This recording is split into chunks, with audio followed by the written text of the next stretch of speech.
Empati berasal dari kata Yunani yaitu empatheia yang berarti ikut merasakan atau merasakan ke dalam.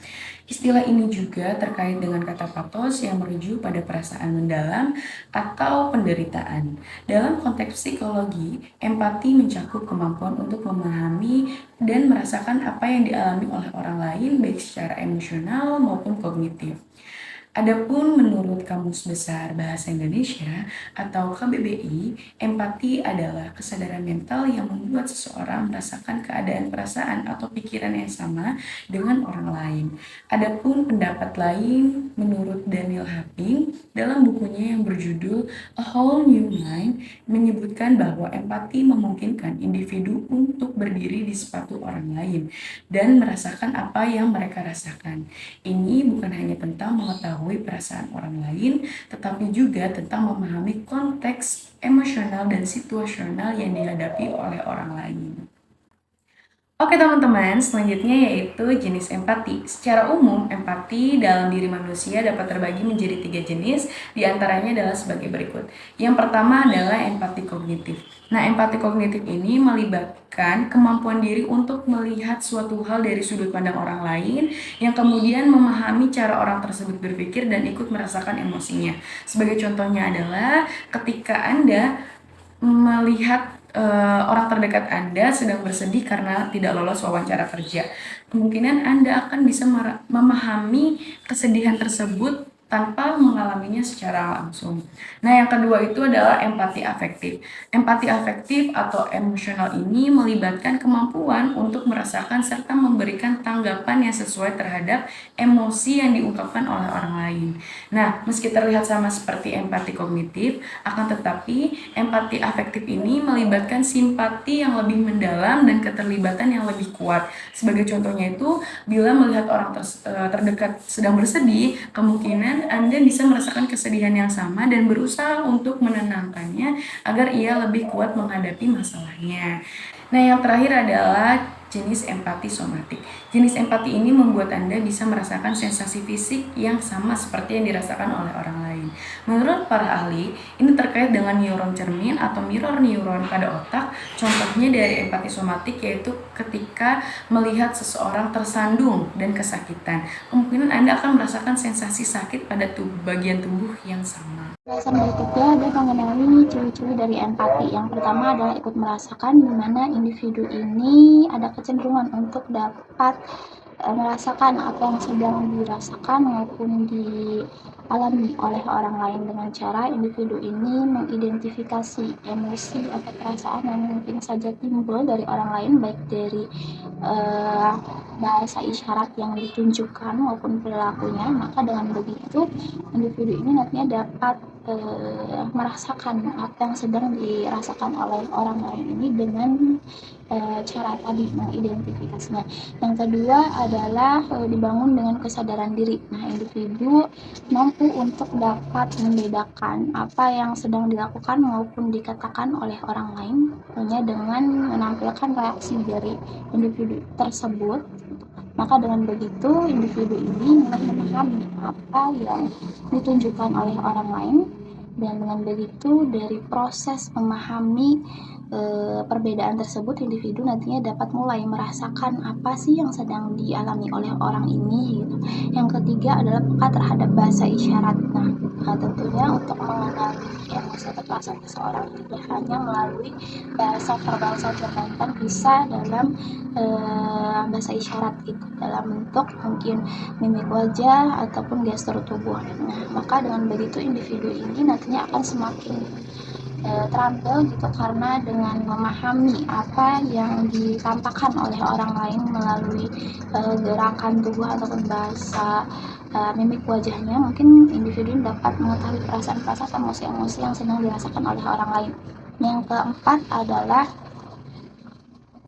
kontrol emosi. Nah, individu ini dalam merasakan apa yang sedang dirasakan oleh orang lain itu bertindak sewajarnya saja, tidak perlu berlebihan karena individu ini perlu mengontrol emosinya untuk dapat mencegah hal-hal yang mungkin saja akan akibat berlebihan gitu ya, bereaksi terhadap orang lain.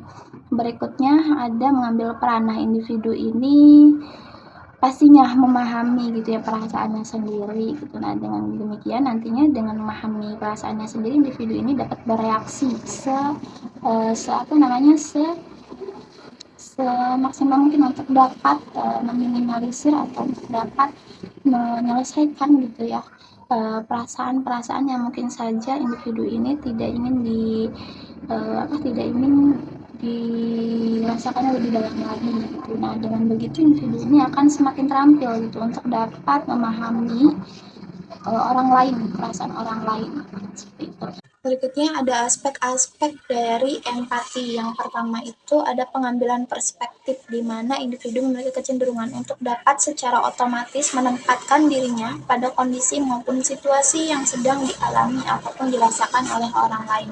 Yang kedua itu ada perhatian empati, yakni penentuan sikap atau perasaan simpati yang menjadikan orang lain ini sebagai pusat dan menunjukkan kepedulian kepada perasaan yang mungkin saja sedang dialami oleh orang lain. Yang ketiga itu ada distress pribadi. Nah, merupakan penentuan sikap seseorang terhadap dirinya sendiri yang mungkin saja timbul sebagai bentuk perasaan cemas ataupun gelisah ketika berhadapan dengan orang lain. Dan yang terakhir adalah imajinatif. Nah, imajinatif ini merupakan kemampuan kecakapan seseorang untuk dapat menempatkan dirinya secara imajinatif dalam mungkin perasaan ataupun situasi yang mungkin saja sedang dialami dan dirasakan oleh orang lain. Baik, indikator empati ya. Nah, secara detail indikator empati ini meliputi 5 hal, yaitu yang pertama yaitu pemahaman terhadap perasaan orang lain, yang kedua yaitu timbulnya tingkat kepekaan terhadap seseorang, yang ketiga kepekaan terhadap bahasa verbal yang diberikan orang lain kepada kita, yang keempat yaitu kepekaan responsif terhadap masalah orang lain, dan yang kelima yaitu kemampuan mengendalikan diri dalam membantu orang lain. Nah, empati ini yaitu tidak memihak dan juga tidak menghakimi. Maka dari itu yang kelima ini yaitu ketika empati ini sudah ada, yaitu seseorang itu mampu untuk mengendalikan diri dalam membantu seseorang. Oke, faktor-faktor yang mempengaruhi empati. Ada berapa sih faktor-faktor yang mempengaruhi empati ini? Menurut Goleman, faktor yang mampu mengaruhi empati ini dari segi psikologis maupun segi sosiologis ada 3 faktor yang mempengaruhi empati. Yang pertama ada bentuk sosialisasi. Faktor utama yang mempengaruhi empati seseorang itu ialah sosialisasi. Karena kita merupakan manusia yang makhluk sosial, tidak heran ketika sosialisasi ini menjadi faktor utama dalam berempati. Terciptanya dunia teknologi yang sangat canggih ini mengakibatkan seseorang itu mengalami pola hidup atau pola interaksinya itu mengalami perubahan. Karena candu smartphone atau candu gadget dapat mengakibatkan kepada penggunanya itu mengalami perasaan merasa tidak acuh gitu terhadap perubahan lingkungan sosial. Banyak contoh-contoh yang dimana seseorang itu merasa tak acuh terhadap perubahan lingkungan sosial. Makanya ada timbulnya FOMO, introvert dan lain sebagainya, itu merupakan salah satu bentuk kecil dari dampak candu smartphone tersebut. Nah, yang kedua ini ialah perkembangan kognitif. Berkembangnya empati seseorang itu ialah bisa kita lihat dari perkembangan kognitif seseorang, apakah sudah matang atau belum. Karena ketika seseorang itu sudah matang kognitifnya, individu itu akan mampu cermat dalam melihat suatu fenomena, yaitu mereka akan bisa melihat dari 2 sisi, yaitu dari sisi sudut pandangnya sendiri dan juga dari sudut pandang orang lain. Yang ketiga yaitu komunikasi. Nah, yang ketiga ini komunikasi nih. Banyak orang yang mengalami hambatan ketika mereka itu komunikasinya kurang baik dan lain sebagainya. Karena komunikasi yang baik ini mampu meningkatkan rasa empati kita, karena ketika kita itu komunikasi dengan orang lain lalu ada apa ya, kayak crash atau kayak mati omongan gitu, mati komunikasi itu yang ada kayak gimana gitu loh. Makanya komunikasi yang baik ini sangat penting dalam proses empati. Langkah-langkah membangun empati. Empati merupakan aspek dari kecerdasan moral, sehingga kapasitas empati harus dilatih dan dibangun sejak dini agar berkembang dengan baik. Menurut Borba, ada 3 langkah yang digunakan untuk membangun empati. Yang pertama, ada membangkitkan kesadaran ungkapan emosi, yaitu memahami emosi merupakan langkah dasar bagi empati. Individu memerlukan keterampilan untuk mengungkapkan emosi dengan kata-kata yang diwakili berbagai macam jenis emosi, yaitu sehingga bisa memahami perasaan orang lain. Yang kedua, meningkatkan kepekaan perasaan orang lain. Salah satu caranya yang dapat membuat seseorang lebih peka, kemampuan untuk menafsirkan dengan tepat gejala emosi seseorang dari suara, postur tubuh, dan ekspresi wajahnya. Yang ketiga, ada mengembangkan empati terhadap sudut pandang orang lain, yaitu empati dapat ditumbuhkan dengan mendorong seseorang untuk membayangkan apa yang dirasakan oleh orang lain, menempatkan diri pada posisi tersebut. Empati dengan interpersonal skills tentunya memiliki keterkaitan yang sangat kuat. Yang pertama, yaitu dengan empati yang kuat akan meningkatkan interpersonal skills. Kemampuan kita untuk bisa mendengarkan, bisa memahami dan merasakan apa yang orang lain rasakan akan mempermudah kita dalam proses berkomunikasi dan berinteraksi dengan orang lain. Nah, karena itu, maka komunikasi yang kita jalani akan berjalan secara efektif. Yang kedua, yaitu empati mampu membangun hubungan yang kuat dengan orang lain. Tentunya dengan kita bisa merasakan apa yang orang lain rasakan, bisa memahami apa yang orang lain pikirkan, kita mampu meningkatkan kualitas hubungan dengan orang lain.